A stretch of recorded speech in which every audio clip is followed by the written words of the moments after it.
Hi అండి. ఈరోజు మన వీడియోలో పట్టు చీరలు ఎక్కువ కాలం మన్నిక రావాలంటే ఏం చేయాలనేది మన వీడియోలో తెలుసుకోవచ్చండి. నాకెందుకు ఈ వీడియో చేయాలనిపించిందో ఈ సారీ చూస్తే మీకే అర్థమవుతుందండి. మన టైలరింగ్కి అయితే ఒక ఆవిడైతే తీసుకొచ్చారు.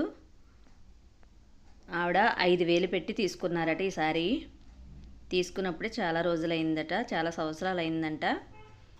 అయితే ఎంత ఎక్కువ రేటు పెట్టి తీసుకున్నా కానీ మనం పట్టు చీరల్ని అలాగే బీరువాలో వదిలేయడం వల్ల ఇలాగ చిన్న చిన్న కన్నాలు అనేది ఫస్ట్ చీర స్టార్ట్ అవుతుందండి పోవడం అనేది. ఈ చిన్న చిన్న కన్నాలే తర్వాత మడతల్లో గిడిపోవడం స్టార్ట్ అవుతుంది. ఎక్కువ మడతల్లో ఎడిపోతుందండి. ఎంత రేటు పెట్టి తీసుకున్నా డైలీ కట్టుకోము, ఆ మడతల్లోనే డైవర్సింగ్కి ఇచ్చుకుంటాము, లేదంటే ఐరన్ చేయించుకుంటాము. అలాగే వదిలేయడం వల్ల సారీ అనేది తొందరగా పాడైపోతుంది. చూసారు కదా, పళ్ళు అనేది ఇంత ముక్క అయితే పోయిందండి. మొత్తం పళ్ళు అంతా కట్ చేసామన్నారు వాళ్ళు. నేనైతే ఈ ఎంత ముక్క అయితే పోయిందో అంత ముక్కే తీసేసి మళ్ళీ చీర చిన్నది అయిపోతుందని అడ్జస్ట్మెంట్ చేసి అయితే కుట్టాను. చూపిస్తాను చూడండి. ఈ వీడియో మీకు ఎలా అనిపించిందో పూర్తిగా చూసాక ఒక్క కామెంట్ అయితే తెలియచేయండి. ప్లీజ్ సబ్స్క్రైబ్ చేసేసుకోండి. మీకు తెలుసున్న వాళ్ళకైతే ఈ వీడియో షేర్ చేయండి. ఒక్క లైక్ అయితే చేసేయండి. చూస్తున్నారు కదా, నేనైతే ఇలా అడ్జస్ట్మెంట్ చేసి కుట్టానండి శారీని. మీకు కనిపిస్తుందండి, ఇదిగోండి ఇలా అయితే కుట్టాను.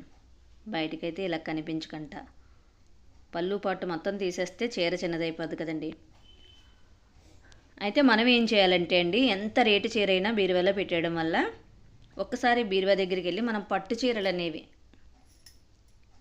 ఒక్కసారి ఇలా పట్టుకున్నాం అనుకోండి, చల్లగా ఉన్నట్టు అనిపిస్తూ ఉంటాయి. ఆ చల్లదనం అనేది రావడం వల్లే చీర అనేది వేగంగా పాడైపోతుందండి. అందుకే మనం వీలైతే 2 నెలలు ఒక్కసారైనా ఈ శారీస్ అనేది లైట్ ఎండలో పెట్టుకోవాలండి. లైట్ ఎండలో వేసుకుని పళ్ళుని మొత్తం శారీ అంతా కూడా ఇప్పి రివర్స్లో మడతేసుకుని పెట్టుకోవాలండి. మళ్ళీ తర్వాత సారి మళ్ళీ ఎండలో వేసుకునేటప్పుడు మళ్ళీ అలాగ మడతలు మారుస్తూ ఉండాలండి. అలా మడతలు మారుస్తూ ఉండడం వల్ల ఎండ తగలడం వల్ల చీరలు అనేవి వేగంగా పాడవకుండా ఉంటాయండి. ఆ వేడి తగులుతుంది కదండి, అందుకే పాడవ్వు. మీకు ఎలా అనిపించిందో కామెంట్ చేయండి. ఓకేనా ఫ్రెండ్స్, బాయ్ మరి.